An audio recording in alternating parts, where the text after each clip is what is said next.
Well, hi everyone, and welcome to In Counsel. Today, I'm delighted to have joining with us Eduardo Ramirez, who's this in-house legal counsel for Convert.com.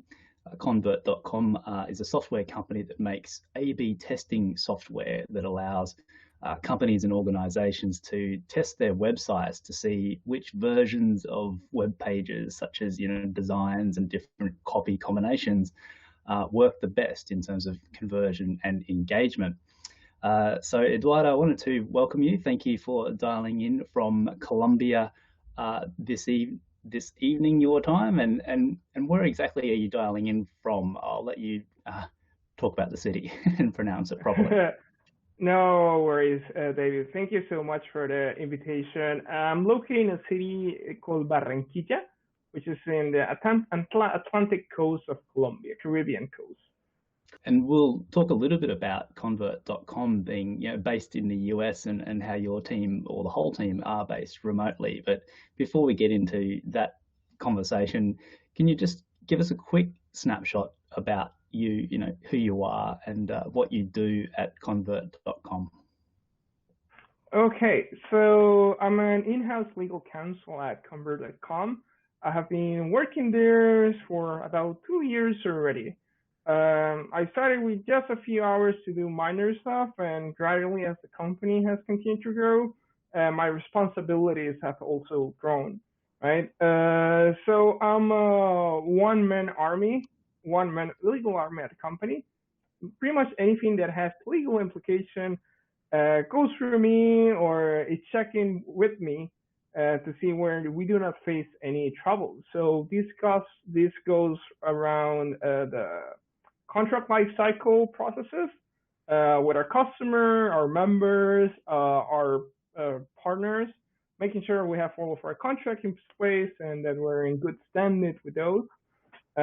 Same applies with the contracts we receive from other vendors and such. Also taking care of privacy responsibilities around the company, since that's kind of like what we all of digital service providers are kind of struggling with right now.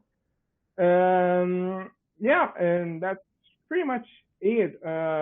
Anything that has legal implications goes from me, so that can take that can touch many fronts. Yeah. And something I mentioned at the top of the call, that you're working remotely, but that goes not just for yourself, but the entire team at Convert.com. And it's also not necessarily a COVID-19 crisis mode you guys are in. You guys have been a fully remote distributed team from the get-go. Can you just talk about, just from a company's perspective, why that is the case, and how does it kind of all why is it the case, and what does it look like? Where are people distributed and working from? Yeah, so the company is removed from its section. Like it is in its core, even though it's a U.S. Registered and domiciled company. There are only a few people in the U.S. So at this moment, we're around 35, 40 people. And I think we're pretty much located all across the continent. So I'm here in Colombia. There are people in the US, Canada, Brazil, Argentina, Spain, India, Sri Lanka, South Africa, Romania, Greece. And I'm pretty sure that I'm missing others, but there are like 18, 20 jurisdictions, if I remember correctly. Wow. And roughly how many time zones does that cover? Or is it I just think all of those them? are around 12, 14 time zones. Wow. So it's a very interesting. Well, and I'm more used to it now, but at the beginning it was kind of hectic, seeing people from so many parts of the world. Like you weren't sure what time they were online, if you if you send in a message, like what's the time for them? When are they going to reply? So yeah, I'm more used to it now. So for me, it's kind of like the normal.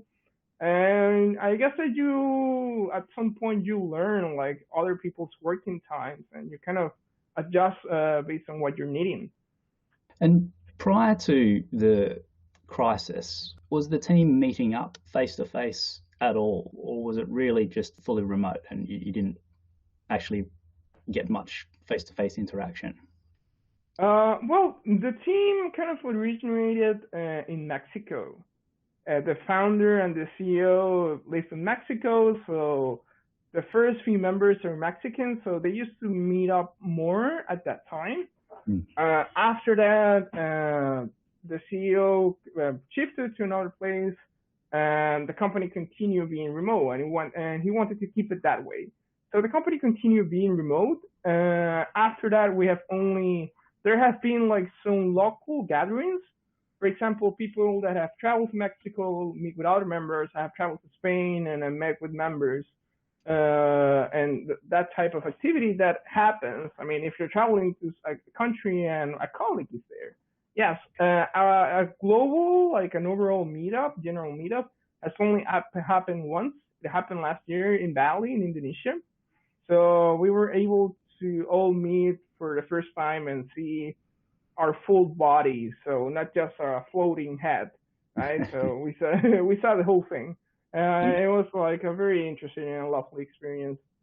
and what are you used to seeing them in terms of an avatar? Is that on like a group chat application, or is it through Zoom, or what's the sort of go-to tool that you guys would use to get that digital Well, experience? I mean, I would say that for those purposes, our biggest assets would be a Slack for direct communication and Zoom. Almost all of our meetings happen in Zoom. Some of them still happen in Google Meets, where I think most of them happen in Zoom. So, Yeah. and we have by default like setting the video on. So I mean, we always look at each other while we're talking. So it's Yeah. only on exceptionally that we do it just voice, but it's mostly video. So to keep that human touch of it. Convert's quite a unique company, I think, in that it's very purpose driven.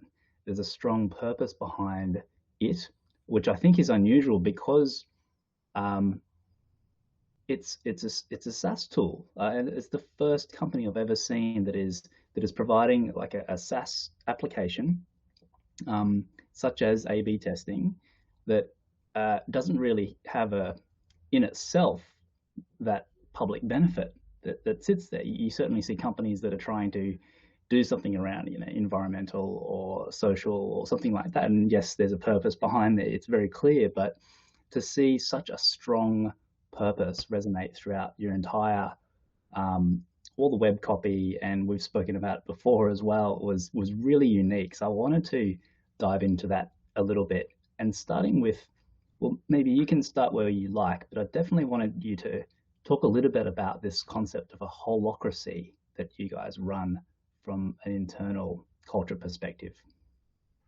Yeah. So holacracy. I mean, I always get asked this question like, how does it work? What is it? Like, is it a horizontal kind of thing? Because that's kind of like the hot thing to say. So holacracy is basically a method of decentralized management and organizational governance. So the reason we try avoiding like leadership upper management type of thing, and more of a decentralized, more of giving autonomy to people. So instead of solving situations through a manager or a director or an officer, each member in the authority of his role has the autonomy to solve their own issues and tensions that they may face in their work, right? So the concept is this: instead of hierarchical structure, we set up circles, and within those circles there are roles. So we separate a little bit the role from the person, the role from the soul. As a person, first is more than a job. So let's start with that. A person is more of what they do and what their like principal skill is. So you should first separate that, and that person can fulfill many roles, right? So for example, my main role I would say is the next sort of legal role, but I also hold insurance role. I also hold HR roles, and if I want to step into another role, into another circle, let's say marketing, I have that freedom because hey, like I would like to learn about marketing. Like where can I start? So that's a little bit of the structure is a decentralized management. Like the Yeah. term manager doesn't exist within our company. And I introduced you at the top of the interview as the in-house legal counsel, but internally you're known as something else, I think. And also, you mentioned the insurance role that you have. Can you just talk about what what you're known as internally? Oh, okay, yeah. So we have like external names and internal names. These are the internal names of our roles, and we try to come up with fun, meaningful roles. So my legal role is actually known as next or legal. So that's my official role within the company. And the insurance role is also is known as insurance meerkat. So some roles have name of animals. We have SEO Ninja, for example. We have Gold Gladiator. What else? I think we have HR Armadillo. So that's also one role. And there are many different roles with cool names. I mean, they add a little fun to the whole work. I'm not sure if you know this, but there's certainly the meerkat, insurance meerkat. I mean, there's a big advertising campaign, at least in Australia, that one of the comparison websites which compares products like that. The main mascot is a meerkat, so I'm not sure Yeah, if I that's what mean, inspired it uh, or no. That was a very funny coincidence. I was the one that named the role, and I wanted to be an animal, so I kept looking for some of the meaning, like symbolism behind animals, and mm, I came up with the symbolism behind meerkat. I was like, I really like this. Then a colleague that like she's in the Southeast Asia area, like she told me, hey, the insurance meerkat is actually a thing. the thing? Yeah, totally. So yes, that was a really big and funny coincidence, but it had nothing to do with the naming of the role. Mm. And just broadly with convert.com, like I said, it has a purpose there and a strong purpose and a strong mission, and it is actually divided up into three components. One being the sort of product mission, the economic mission, and also a social mission. Can you just summarize what each of those look like? Okay, so you mentioned three missions. So a product mission, the way we treat our customers. So we try to treat them with transparency. So transparency on how we handle the information, trying to maintain everything as private as possible and as privacy compliant as possible, and like respecting the pricing they sign up for. So customers that sign up for the company at the beginning and that were paying like below $100 for the tool, now as of today they keep paying the same price because we grandfather prices. So Mm. we don't increase prices for the plans they sign up for, and I think that's something that customers appreciate, right? And because we're not constantly trying to charge them more. So if you sign up for something, and you still kept us as your A/B testing tool, I mean, we got you, right? Mm. So our academic mission is trying to be kind to the world, even if from a business perspective. So we give discounts to NGOs and other type of organizations, or charity organizations that do good work to the world. And the other thing we do that is kind of controversial and that people might have reservations about it is the way that we decide not to deal with certain customers or with customers around certain industries, such as weapons, for example, and contrary to animal safety and welfare, so zoos or people that do animal breeding and that type of thing. So for those customers, we say no. And anytime we have a controversial customer in a trial or that just sign up, we open up a conversation like say, hey, why like this customer sign up? Like, what should we do with it? Because it's kind of controversial to our values and to the brand itself. So we're very careful in who we do business with. Yeah, and I've seen that in your quote unquote non-aligned customers policy. And I think A, it's it's great and unique to see that written down as a policy on the website. But then secondly, I noticed as you sign up to your service for a free trial or a subscription or whatever, there's the tick boxes that you would normally see in terms of sign and accept the T's and C's or the privacy policy, but there's also a tick that someone has read the non-aligned customers policy and, I guess declared in some way that they don't fit within that broad category of customers that you would not work with. So two really unique things there that you have. Yeah. I mean, that's kind of like where I came in, because firing customers can have legal implications, especially in the U.S., where people feel more inclined to sue if anything happens. So in order to cover, like, hey, you read it, you accepted, so kind of give you a bigger legal cover in that sense. So that's where you have to accept it and check that box before you sign up. This is, for me personally, it's the first time I've seen that. Had you seen that before and thought this could be applicable to you, or have you, I guess, come up with the idea yourself as a legal protection? That was I hadn't seen any. First of all, I had never seen a company that would say no to a customer. I mean, that's kind of crazy, like, if you think of it. And if you're trying to fire a customer, I mean, you must have a basis. So that's why we try to come up with, like, even though we have this conscious business space, like, there isn't kind of like any legal commitment to that, or any recognition that the company that signed up for our tool read that. So we also want to make we just wanted to put that up front. Yeah. Like, hey, this is what we align with.